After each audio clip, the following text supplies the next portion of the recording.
ನಮಸ್ಕಾರ ಸ್ನೇಹಿತರೆ. ಒಳತನ ಹೋರಾಟ ಮತ್ತು ಅದ್ಭುತ ಸಾಧನೆ. ಜನಸೇವೆಗೆ ಬದುಕನ್ನು ಅರ್ಪಿಸಿಕೊಂಡ, ಲಂಚವಿಲ್ಲದೆ ಕೆಲಸವನ್ನು ಮಾಡುತ್ತಿದ್ದ ಜನಮನ ಗೆದ್ದ ಐಎಎಸ್ ಅಧಿಕಾರಿ. ಅವರ್ಯಾರೆಂದರೆ ಅವರೇ ಮಹಾಂತೇಶ್ ಬೀಳಗಿ ಅವರು. ಅವರ ಬದುಕು ಒಂದು ಕೋಟಿ ಮಂದಿಯನ್ನು ಈಗ ಕಣ್ಣೀರಾಗಿರಿಸಿದೆ. ಇವಾಗ ಯಾರು ನೋಡಿದ್ರೂನು ಮಹಾಂತೇಶ್ ಎಂಬ ಹೆಸರೇ. ಅವರ ಕಥೆ ಏನು?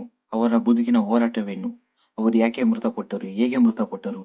ಅವರು ಮೃತಪಟ್ಟದಿಂದ ಎಷ್ಟು ಜನ ಕಣ್ಣೀರಿಟ್ಟಿದ್ದಾರೆ ಎಂಬುದನ್ನು ಎಲ್ಲ ಈ ವಿಡಿಯೋದಲ್ಲಿ ತಿಳಿದುಕೊಳ್ಳೋಣ ಸ್ನೇಹಿತರೆ. ಈ ಒಳ್ಳೆಯವರಿಗೆ ಕಾಲ ಇಲ್ಲ, ದೇವರು ಬೇಗ ಕರೆದುಕೊಂಡು ಬಿಡ್ತಾನೆ, ಜನಗಳ ಮಧ್ಯೆ ಬಿಡಲ್ಲ ಅಂತೀರಲ್ಲ, ಅದೇ ರೀತಿ ಇಲ್ಲಿ ಸಮೇತ ಆಗಿದೆ. ಅದೇ ನಮ್ಮ ಮಹಾಂತೆ ಬೀಳಗಿ ಅವರು.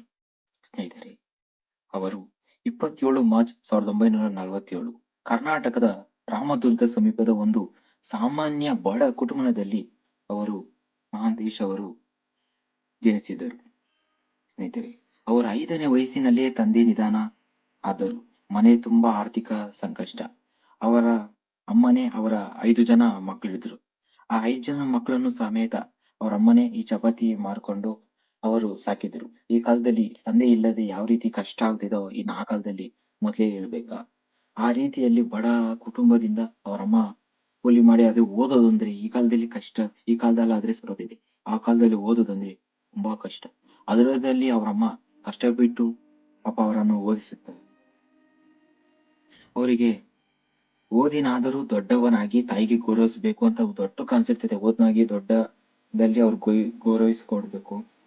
ಮತ್ತೆ ಅವ್ರ ತಾಯಿ ಮಾತ್ರ ಕೂಲಿ ಕೆಲಸ ಮಾಡಿ ಅವ್ರನ್ನ ಸಾಕ್ತಾ ಇದ್ರೆ ಅವರು ದೊಡ್ಡ ಗೌರವ ತಂದ್ಕೊಡ್ಬೇಕು ಎಂಬ ಗುರಿ ಇಟ್ಕೊಂಡು ದೊಡ್ಡ ಕನಸು ಇಟ್ಕೊಂಡು ಮಾತ್ರ ಅವರನ್ನು ಬೆಳೆಸ್ತಾ ಇದ್ದಾರೆ.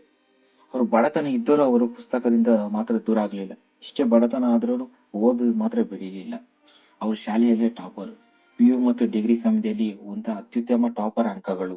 ಹೀಗಾಗಿ ಅವರು ಹುಟ್ಟಿದ್ದು ಅವಾಗ ಅಲ್ಲಿ ಅವರು ಅಷ್ಟು ಟಾಪರ್ ಆಗಿದ್ದಕ್ಕೆ ಅವ್ರಿಗೆ ಅಲ್ಲೇ ಹುಟ್ಟಿದ್ದು. ಅವರು IAS ಅಧಿಕಾರಿ ಆಗ್ಬೇಕು, ಲಂಚವಿಲ್ಲ ತಗೊಂಡಿರ ಕೆಲಸ ಮಾಡ್ಬೇಕು ಎಂಬ ಗುರಿ ಇರುವುದೇ ಅವರು ಫಸ್ಟ್. ಊರಿನವರು ಕೆಲವು ಹೇಳ್ತಾ ಇದ್ರು, ನೀನ್ IAS ಆಗ್ತೀಯಾ ಎಂಬಂತೆ ಎಲ್ಲ ಹೇಳ್ತಾ ಇದ್ರು. ಆದ್ರೆ ಮಹಾಂತೇಶ್ ಅವ್ರು ಮಾತ್ರ ಒಂದೇ ಮಾತು, ಕನಸು ದೊಡ್ಡದಾಗಿರ್ಬೇಕು, ಶ್ರಮ ಇನ್ನೂ ದೊಡ್ಡದಾಗಿರ್ಬೇಕು ಅಂತ ಎಲ್ಲಾರು ಹೇಳ್ತಾ ಇದ್ರು. ಎಲ್ಲಾರು ಇವಾಗ IAS ಅಂದ್ರೆ ಎಲ್ಲಾರು ಆತರ ಈ ತರ ಅನ್ಕೊಂತ ಇರ್ತಾರೆ, ನೀನ್ ಆಗ್ತಿ ಅಂತ. ಆದ್ರೆ ಅವ್ರಿಗೆಲ್ಲ ಒಂದೇ ಉತ್ತರ ಕೊಡ್ತಾ ಇದ್ರು ಮಹಾಂತೇಶ್ ಅವರು. ಸ್ನೇಹಿತರೆ, ಕಳೆದ ಹಲವು ವರ್ಷಗಳ ಹಿಂದೆ ಒಂದು ಕಠಿಣ ಹೋರಾಟ ಮತ್ತು ಬಲಿದಾನ ಎಲ್ಲದರ ಫಲವಾಗಿ 2012ರಲ್ಲಿ ಅವರು IAS ಅಧಿಕಾರಿಯಾಗಿ ಒಂಥರ ಆಯ್ಕೆಯಾಗಿ ಬರ್ತಾರೆ. 2012ರಲ್ಲಿ ಅವರು ಆಯ್ಕೆಯಾಗಿ ಬರ್ತಾರೆ. ಅವರು ಕುಟುಂಬ, ಊರು, ಕರ್ನಾಟಕ ಎಲ್ಲರೂ ಸಮೇತ ಅವಾಗ ಮೆಚ್ಕೊಂತಾರೆ. IAS ಅಧಿಕಾರಿ ಅಂದ್ರೆ ಎಲ್ಲಾ ಮೆಚ್ಕೊಂತಾರೆ. ಅವಾಗ ಇವಾಗ ಹೊಗಳ್ತಾರೆ, ಅವಾಗ ಅಂದವರೆಲ್ಲ ಇವಾಗ ಹೊಗಳ್ತಾ ರೀತಿ ಆಡ್ತೈತೆ. ಸ್ನೇಹಿತರೆ, ಮಹಾಂತೇಶ್ ಬೀಳಗಿ IAS ಅಧಿಕಾರಿಯಾಗಿದ್ದರು ಜನರ ಜೊತೆ ಓಡಾಡೋದು, ಜನರ ಜೊತೆ ಮಾತಾಡೋದು, ಜನರ ಮಧ್ಯೆನೇ ಇರೋದು, ಜನರ ಜೊತೆನೆ ನಡೆದಾಡೋದು. ದಾವಣಗೆರೆ, ಉಡುಪಿ ಯಾವ ಜಿಲ್ಲೆಯಲ್ಲಿ ಹೋದರೂ ಸಹ ಈ ಜನಸೇವೆನೇ ಮಾಡ್ತಾ ಇದ್ರು. ಆದರೂ ಅವ್ರ ಬಗ್ಗೆ ಜನರೆಲ್ಲ ಹೇಳ್ತಾ ಇದ್ರು, 1 ರೂಪಾಯಿ ಲಂಚವೂ ತಗೊಳ್ತಾ ಇಲ್ಲ ಅವರು. ಯಾವುದೇ ಕೆಲಸ ಆಗ್ಲಿ ಅವ್ರ ಕೈಯಿಂದ ಆಗ್ಬೇಕಾದ್ರೆ 1 ರೂಪಾಯಿ ಲಂಚವಿಲ್ಲದ ಮಾಡ್ತಾ ಇದ್ರಂದ್ರೆ IAS ಅಧಿಕಾರಿ ಅಂದ್ರೆ ಅವರು ಮಹಾಂತೇಶ್ ಅವರು. ಇದು ಅವರ ನಿಷ್ಠೆ, ಪ್ರಾಮಾಣಿಕತೆ ಒಂಥರ ಶಕ್ತಿ. ಸ್ನೇಹಿತರೆ, ಅವ್ರು ಈ ತರ ವ್ಯಕ್ತಿ, ಇಂತಹ ಒಳ್ಳೆ ವ್ಯಕ್ತಿ IAS ಅಧಿಕಾರಿಗೆ ಅಪಘಾತಕ್ಕೀಡಾಗಿದ್ದಾರೆ. ಏನಾಯ್ತು ನಿಮ್ಮನ್ನು ನೋಡೋದಾದ್ರೆ, ಮೊನ್ನೆ ರೀಸೆಂಟ್ ಆಗಿ 25 ನವೆಂಬರ್ 2025 ಮದುವೆಗೆ ಹೋಗ್ತಾ ಇದ್ರು ಕಾರಲ್ಲಿ. ಜೇವರ್ಗೆ ಹತ್ತಿರ ರಸ್ತೆಯ ನಡುವೆ ಒಂದು ದೊಡ್ಡ ಒಂಥರ ಒಂಥರ ನಾಯಿ ಅಡ್ಡ ಕಾರಲ್ಲಿ, ಮಾಮೂಲಿ ಕಾರಲ್ಲಿ ಹೋಗ್ತಾ ಇದ್ರು. ಒಂದ್ ದೊಡ್ಡ ನಾಯಿ ಮಲ್ಕೊಂಡಿತ್ತು. ಆ ಡ್ರೈವರ್ ಇರ್ತಾರಲ್ಲ, ಅದನ್ನ ತಪ್ಸಕ್ ಹೋಗಿ ಕಾರು ಅಲ್ಲೇ ಪಲ್ಟಿ ಹೊಡೆದು, ಕಾರು ಡ್ರೈವರ್ಗೆ ಸಿಕ್ಕಿಲ್ಲ, ಕಾರಿ ಫುಲ್ ಪಲ್ಟಿ ಹೊಡೆದ್ಬಿಟ್ಟಿದೆ. ಅದರಲ್ಲಿ ಏರ್ ಬಲೂನ್ ಓಪನ್ ಆಗುತ್ತೆ. ಏರ್ ಬಲೂನ್ ಹಾಕಿದ್ರು ಯಾರು ಬದುಕಿಲ್ಲ, 3 ಸತ್ತೋಗಿದ್ದಾರೆ. ವಿಧಿ ದೇವರು ಕರ್ಕೊಂಡು ಅಂತ ಕಾರಲ್ಲಿ ಮತ್ತೆ ಆ ಏರ್ ಬಲೂನ್ ಎಲ್ಲ ಓಪನ್ ಆದ್ರೂ ಅವ್ರು ಬದುಕಿಲ್ಲ ಅಂದ್ರೆ ಎಲ್ಲ ದೇವ್ರು ಕರ್ಕೊಂಡ್ ಮೊದ್ಲೇ ಪ್ಲಾನ್ ಹಾಕಿ ದೇವ್ರು ಮೊದ್ಲೇ ಕರ್ಕೊಂಡಕ್ಕೆ, ದೇವ್ರು ಈ ಕರ್ಕೊಂಡ್ಮೇಕೆ ಯಾರು ಎಷ್ಟು ಮಾಡಿದ್ರು ನಿಲ್ಲಕ್ಕಾಗಲ್ಲ ಅಂತ. ಸ್ನೇಹಿತರೆ, ಒಂಥರ ಡಿವೈಡ್ಗೆ ಡಿಕ್ಕಿ ಹೊಡೆದ್ಬಿಟ್ಟು ಗಾಡಿ ಫುಲ್ ಪಲ್ಟಿ ಆಗಿ ಅದರಲ್ಲಿ 3, ಈ ಮಹಾಂತೇಶ್ ಬೀಳಗಿ ಮತ್ತೆ ಶಂಕರ್ ಬೀಳಗಿ, ಈರಣ್ಣ ಶಿರಸಂಗಿ, ಗಣೇಶ್ ಸಂಸಾಣದ ಅಲ್ಲೇ 3 ಸಮೇತ ಅಲ್ಲೇ 3 ಸ್ಪಾಟ್ ಅಲ್ಲಿ ತೀರೋಗಿದ್ದಾರೆ.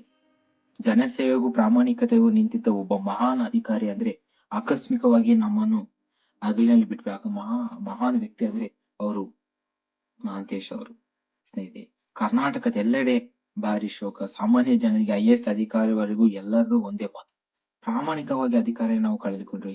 ಇಂಥ ವ್ಯಕ್ತಿ ನಮ್ಗೆ ಇನ್ನ IAS ಯಾರಾಗ್ತಾರೆ, ಯಾರು ಸಮೇತ ಅಂತ ಕೆಲಸವನ್ನ ಮಾಡಲ್ಲ. ಎಲ್ಲ ಪ್ರಾಮಾಣಿಕವಾಗಿ ₹1 ಲಂಚ ಇಸ್ಕೊಂತೀರ ಮಾಡ್ತಾ ಇದ್ದಾರೆ. ಮತ್ತೆ ಅವ್ರ ಹುಟ್ಟೂರಲ್ಲಿ ಎಷ್ಟೋ ಸಾವಿರ ಜನ ಅವರು ಅಂತಿಮ ನಾಮವನ್ನು ಸಲ್ಲಿಸವ್ರೆ ಸ್ನೇಹಿತರೆ. ಅಷ್ಟು ಒಳ್ಳೆ ವ್ಯಕ್ತಿ ಸರ್. ಕೊನೆಯದಾಗಿ ಅವರಿಗೆ ಮಹಾಂತೇಶ್ ಬೆಳಗಿ ಸರ್, ನಿಮ್ಮ ಹೋರಾಟ, ನಿಮ್ಮ ನಿಷ್ಠೆ, ನಿಮ್ಮ ಬಡತನದಿಂದ ಬಂದ ಸಾಧನೆ, ಇದು ಸಾವಿರ ಯುವಕರಿಗೆ ಶಾಶ್ವತ ಸ್ಫೂರ್ತಿ. ನಾವು ನಿಮ್ಮನ್ನು ಮರೆತೇ ಮರೆಯುವುದಿಲ್ಲ. ನಿಮ್ಮ ಆತ್ಮಕ್ಕೆ ಶಾಂತಿ ಸ್ನೇಹಿತರೆ. ನಿಮ್ಗೆ ಈ ವಿಡಿಯೋ ಇಷ್ಟ ಆದ್ರೆ ಒಂದು ಲೈಕ್ ಕೊಡಿ, ಮತ್ತು ನೀವು ಯಾರಾದ್ರೂ ನಮ್ಮ ಚಾನಲ್ ಹೊಸದಾಗಿ ನೋಡ್ತಾ ಇದ್ರೆ ತಕ್ಷಣವೇ ಸಬ್ಸ್ಕ್ರೈಬ್ ಮಾಡ್ಕೊಳ್ಳಿ. ಇಂಥ ರಿಲೇಟೆಡ್ ಡೈಲಿ ಟಾಪಿಕ್ಸ್ ಮೇಲೆ ಡೈಲಿ ವಿಡಿಯೋಸ್ ಬಿಡ್ತಾ ಇದ್ದೀರಿ. Please, thank you.